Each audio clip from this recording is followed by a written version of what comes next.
Right, here's the Parris Cue I've just completed this morning. Quick explanation of the work carried out. We'll start at the bottom of the cue. Just get in there on the video. Yeah, just about see it right now. Right round all of there.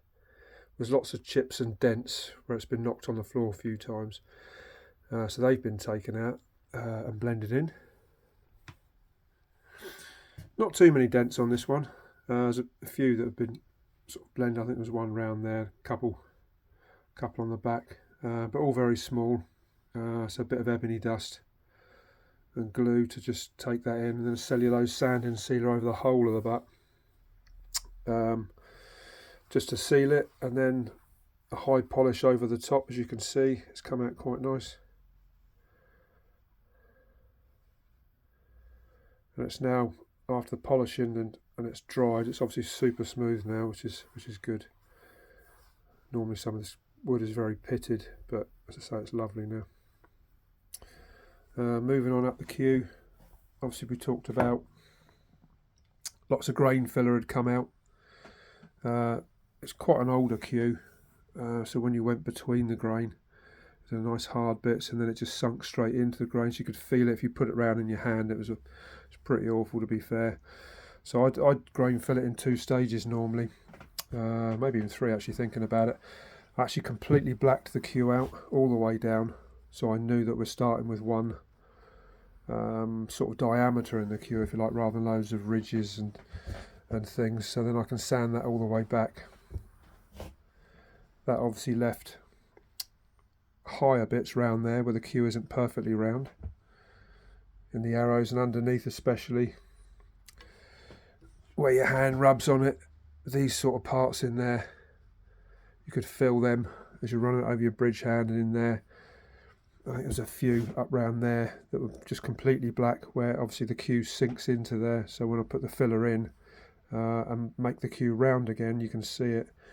So the second stage was then to take those high bits off that you could see a bit unsightly, and slowly try and blend them in, but not keeping those high points. So you're taking them down to make them visually look okay, but not feeling them too much. So when I run my finger over that, now you can barely feel it. So I've gone as low as I can by taking the second stage grain filler down, but not so far as that. And sometimes I've got to blend that in with a few little methods I've got, and the same up there, especially this one being so close to the tip. That would be my second stage, if you like.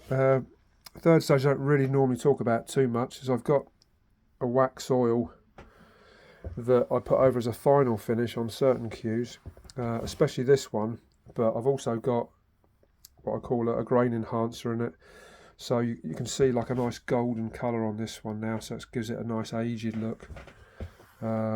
With the colours I've got in my grain enhancer, that takes it back to something that looks not antique, but it just gives it that nice golden look, which I like in a shaft.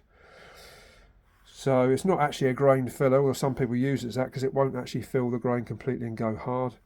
But what it does do is, over sort of the next month or so, it will sort of crystallise on the top and go hard, or polymerise they call it. It'll go hard on the top surface, but once I've gone over that with the polishing, which I've done again after letting it dry, this again is just lovely and smooth. But it's a great feeling.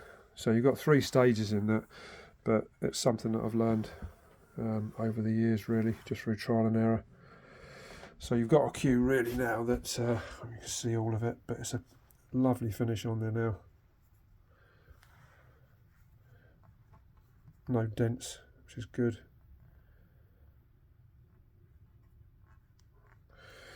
If you look down the cue, with the lights sort of lightening up a little bit from the spotlight I've got on there, it's a nice golden colour. But even the grain now, if you look at it, it's filled all the way down, which is nice. And the arrows sort of stick out, which is good. But so it's just that compromise, how much you want grain filler in there and how much you want the look. I could sand that right down and lose all of those, or leave it high and they'd be too black and it would look like a laminated shaft, but it's just quite pronounced, which I like. Just about see the tip So ferrule wants just a little bit more of a clean. I've just got to reshape that tip slightly, but it's a lot better than it was before.